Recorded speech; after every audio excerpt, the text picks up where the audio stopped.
Super star Rajinikanth அவர்கள். அவருடைய பெருந்தன்மையை நான் எப்பொழுதும் பாராட்டுவேன். பொருளை பகிர்ந்து கொடுப்பது மட்டுமல்ல தர்மம். ஒரு மனிதன் தன் புகழையும் பகிர்ந்து கொடுப்பதுதான் இன்னொரு வகையில் தர்மம். அந்த வகையில் பார்த்தால் தன் புகழை வளரும் கலைஞர்களுக்கு பகிர்ந்து கொடுக்க வந்திருக்கிற சூப்பர் ஸ்டாருக்கு என்னுடைய நன்றியை, பாராட்டுக்களை தெரிவித்துக் கொள்கிறேன். என்னுடைய அருமை நண்பர் KV ஆனந்த் அவர்கள் தன்னை எப்போதும் புதுப்பித்துக் கொண்டே இருக்கிறவர். நேற்று இருந்த நதி இன்று இல்லை. நேற்று ஓடிய தண்ணீர் இருந்தால் அதற்கு பேர் குளம்.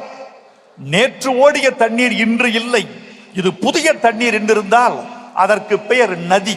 KV ஆனந்த் குளம் அல்ல, ஒரு நதி. நதியை போல தன்னை புதுப்பித்துக் கொண்டே இருக்கிறார். அவருடைய படங்களும் புத்தம் புதுமையாக இருக்கின்றன. அவருக்கு பாட்டு எழுதுவது எனக்கு ஒரு சுகம். அவருக்கு என் வாழ்த்துக்கள். இந்த படத்தின் கதாநாயகன் காப்பான் சூர்யா அவர்கள். கலைஞர்கள் பொதுவாக தோழர்களே, கலைஞர்கள் என் திறமைக்கு நான் ஊதியம் பெறுகிறேன், என் வியர்வைக்கு விலை பெறுகிறேன். என்னை நீங்கள் ரசிக்கிறீர்கள்.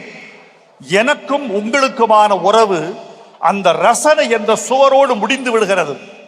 அதற்கு பிறகு இந்த சமூகத்துக்கும் எங்களுக்கும் உறவு இல்லை என்று கருதுகிற கூட்டம்தான் தமிழ்நாட்டில் உலக கலையில் அதிகம். ஆனால் எனக்கு ஒரு சமூக பொறுப்பு உண்டு. நான் ஒரு சமூக மனிதன், எனக்கும் ஒரு சமூக அக்கறை உண்டு என்று கலையோடு சமூகத்தை கலந்து பார்க்கிற மிகச்சிலரில் ஒருவராக நம்முடைய சூர்யா திகழ்கிறார். அவருக்கு என்னுடைய வாழ்த்துக்களை நான் தெரிவித்துக் கொள்கிறேன். இந்த கலைக்குழு வெல்க. ஒரே ஒரு செய்தி, இந்த காப்பான் என்ற இந்த தலைப்பு அற்புதம். இந்த காப்பான் என்கிற தலைப்பு வைத்ததற்காக கேள்வி யார் வைத்திருந்தாலும் சரி, இந்த காப்பான் 2000 ஆண்டுகளுக்கு முன்பு வள்ளுவன் பழகி கொடுத்த வார்த்தை.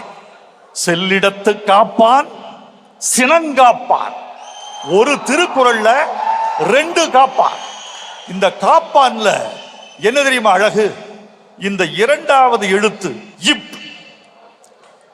அந்த எழுத்து ஒரு மெய்யெழுத்து.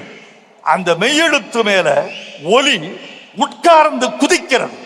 காப்பான். இப்படி சொல்லி பழகுங்க. எல்லாருக்கும் வணக்கம். அவர் என் கூட கேமராமேனாக ஒர்க் பண்ணுறப்போ ஒவ்வொரு ஷாட்டுக்கும் பயங்கரமாக எஃபர்ட் போடுவார். அப்புறம் ரெடின்னு சொல்லிட்டு இன்னொரு 5 நிமிஷம் டைம் கேட்பார். இதுக்கு மேலே இந்த ஷாட்டில் இன்னும் என்ன எஃபர்ட் போட முடியும் அப்படின்னு நினைக்கும்போது ஒரு அழகான ஒரு விஷயத்தை ஆட் பண்ணி அந்த ஷாட்டை ரொம்ப சிறப்பாக கொண்டு வந்துடுவார். உழைப்பில் அவர் ஒரு ராட்சசன். நம்ம சூர்யாவோட ஃபாதரை சொல்லுவாங்க, அவர் என்னைக்குமே இளமையாக இருப்பார்னு. ஆனால் சூர்யா இருக்க இருக்க இளமையாகிட்டே இருக்கார்.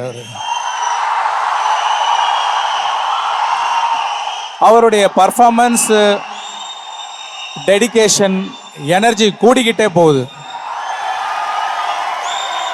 ஹாரிஸ் ஜெயராஜ் தன்னோட பாயிண்ட் ஆஃப் வியூலையும் சரி, ஆடியன்ஸோட பாயிண்ட் ஆஃப் வியூலையும் சரி, ஒரு பாட்டு நல்லா வரணும்னு பயங்கரமாக மெனக்கிடக்கூடியவர்.